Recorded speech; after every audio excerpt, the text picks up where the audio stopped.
Hello, welcome to ASL Virtual Storytime with myself, Scott, Yvonne from our North Oak branch, and Jim, our interpreter from Deaf Expression.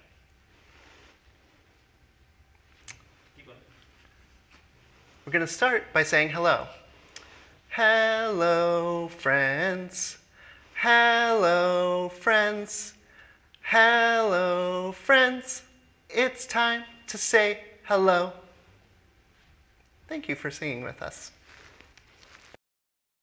Good morning, friends. Our first story today is called The Thirsty Moose. A long time ago, when the sky was new and the earth was new and all the animals were just learning how to be, there was one great river that flowed through the land. All the animals came to drink at the river at different times so that everyone could get a turn.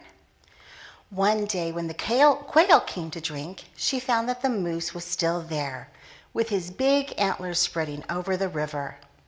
The moose drank and drank, slurp, slurp, slurp. The quail ruffled her feathers and flapped and squawked, squawk, squawk, squawk. But the moose would not move. Soon it was Raccoon's turn to drink from the river. The quail told him what was happening, but he could see for himself. The moose was still there, with his big antlers spreading over the river. Well, said the raccoon, this is not a problem. I will make the moose leave. The moose drank and drank, slurp, slurp, slurp. And the raccoon bristled out his fur and arched his back and snarled, snarl, snarl, snarl. But the moose would not move. What will we do? The quail squawked. The raccoon folded his hands together to think. We will wait for someone bigger. Soon the wolf came along. The quail and the raccoon told her what was happening, but she could see for herself. The moose was still there, with his big antlers spreading over the river. The wolf nodded. I will make the moose leave, she said. The moose drank and drank, slurp, slurp, slurp. The wolf stiffened her legs and showed her teeth and howled, howl, howl, howl. But the moose would not move. What will we do? What will we do? The quail squawked. It's our turn to drink, said the raccoon. The wolf scratched her ear to think. We will wait for someone bigger. Soon the cougar came along. The other animals told him what was happening, but he could see for himself. The moose was still there with his big antlers spreading over the river. The cougar nodded. I can make moose leave, he said. The moose drank and drank, slurp, slurp, slurp. And the cougar flattened his ears and pulled back his whiskers and yow, yow, yow. But the moose would not move. Oh, what will we do? What will we do? The quail squawked. It's our turn to drink, snarled the raccoon. Why won't the moose leave? Howled the wolf. The cougar licked his paw to think. We will wait for someone bigger. Soon Grizzly Bear came along. She was the biggest of all, and the other animals smiled as they told her what was happening. Of course, she could see for herself that the moose was still there, with his big antlers spreading over the river. The Grizzly Bear nodded. I am nearly as big as the moose, she said. I can certainly make him leave. The moose drank and drank, slurp, slurp, slurp. The grizzly bear stood on her hind legs and swiped with her terrible claws and roared, roar, roar, roar. But the moose did not move. Oh, what will we do? What will we do? The quail squawked. It's our turn to drink, snarled the raccoon. Why won't the moose leave? Howled the wolf. I'm so thirsty, yowled the cougar. The grizzly bear sat down and hung her head. I am the biggest animal, except for the moose himself. Who can make the moose move if I can't? And then they heard a tiny buzzing. It was a little voice from the smallest of flying creatures, the mosquito. I think perhaps I could make the moose move. The other animals all laughed. You're so small, they said. We can hardly see you. What can you do that we cannot? The mosquito sighed a buzzy sigh. and said, "I will try." He flew to where the moose's great antlers spread over the river. The moose drank and drank, slurp, slurp, slurp. And the mosquito flew into the moose's hairy left ear and buzzed loudly. Eee! The moose flapped his left ear and went on drinking, slurp, slurp, slurp. The mosquito flew into the moose's hairy right ear and buzzed even louder. Eee! The moose flapped his right ear and raised his head from the water. Water dripped from his mouth, splash, splash, splash. The mosquito flew right in front of the moose's nose and buzzed as loud as he could. Eee! With a mighty snort, the moose turned and galloped away from the river. The grizzly bear came down to the river to drink. "Of course, my roaring really scared the moose away," she said. "It just took a while to work." The cougar came down to the river to drink. "I think it was probably my fearsome teeth that the moose was frightened of," he said. The wolf came down to the river to drink. "The moose knows that the other wolves would come after my howl," she said. "That's what frightened him away." The raccoon washed his hands in the river before he drank. "It was my idea to wait for someone bigger," he said. "Really, the whole plan was mine." The quail drank quietly and scurried off into the bushes, too embarrassed to say anything. But the mosquito's tiny voice buzzed around the river. "It was me!" he said it again and again. "It was me!" And even now, if you stand beside a river or a lake, you will hear the mosquito in your ear, trying to tell you what really happened when the sky was new, the earth was new, and all the animals was just learning how to be. I hope you enjoyed this story, friends. Thank you. Do you know the wheels on the bus? Well, our next story is about a crab, so we're going to go to the beach, but sing a song to the tune of the wheels on the bus.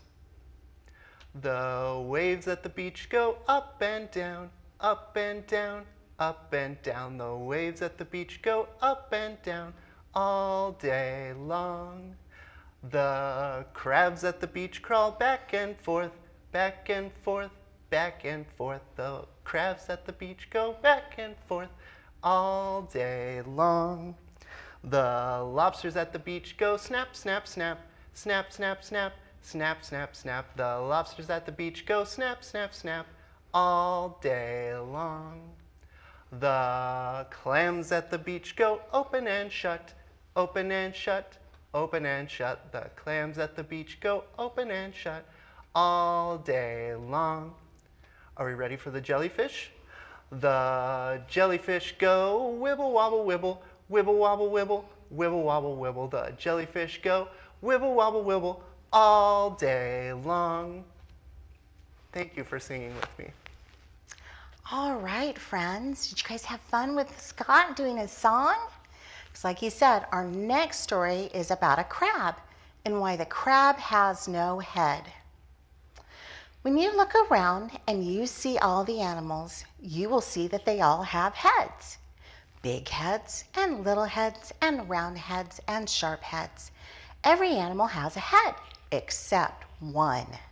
Do you know what that one is? It's the crab. The crab has no head at all. Its face is right on its body. And this is the story of how that came to be. A very long time ago, in the land where stories happen, none of the animals had heads at all. All the heads were in the keeping of the ruler of the animals, the elephant.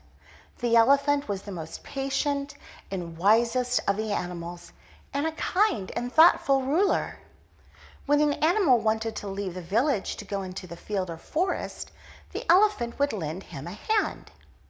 But there never seemed to be enough heads to go around, and the animals bickered and complained about the heads they got. So the elephant called a meeting, and it was decided that all the animals would get their very own heads. The elephant sent his secretary, the crab, to bring all the heads into the village square so they could be handed out. The crab was a very important animal in those days, living on land and eating grass like the gazelles. When all the heads had been arranged, the crab wiped his face with one big claw. I cannot let the animals see me like this, he thought. I will go down to the river and have a bath. The elephant came into the square and saw the heads and was very pleased. Very good, he said. Now I will send the rooster to gather everyone together. And the elephant gave the rooster a loud head so that he could be heard far and wide. The rooster was very pleased and ran through the village shouting, "It's time, come to the square." And to this day, the rooster makes sure everyone knows what time it is. The rooster ran all through the village, and just when he thought his job was done, he saw the crab walking toward the river. "Come to the square, it's time, the rooster shouted. The crab snapped one big claw. "I'm going to have a bath. I will see you by and by." The rooster flapped his wings. "But there will be no more heads left when you get there." "I am the secretary to the elephant," the crab said, snapping his other big claw. "The elephant will keep a head for me. I will see you by and by." So the rooster went back to the village. The elephant was giving out heads in the square, and being wise and patient, he thought about which head would make the best fit for every animal. To the hippopotamus, he gave a round, wide head to match a round, wide body. To the giraffe, he gave a long, skinny head to match a long, skinny neck. To the rhinoceros, he gave a strong, fierce head to match a strong, fierce body. And the gazelle got a graceful head to match his graceful leaps and jumps. For himself, the elephant chose a big head to hold lots of thoughts, with wide ears to hear all the news, and a long trunk to point things out. The elephant gave out heads all through the day, and in the evening there were no more heads left to give out. The elephant thanked the rooster for working so hard, and he suddenly saw the crab walking into the square. "Where have you been?" the elephant asked. "I'm afraid there are no heads left." Crab stomped all of his left feet. "I wanted to take a bath. I couldn't appear before all the animals all dirty and sweaty." "I'm sorry," said the elephant, "but Rooster told everyone when to be here." The crab stomped all of his right legs. "But I'm your secretary. You should have kept one for me." "I am sorry," said the elephant, "but look at it this way.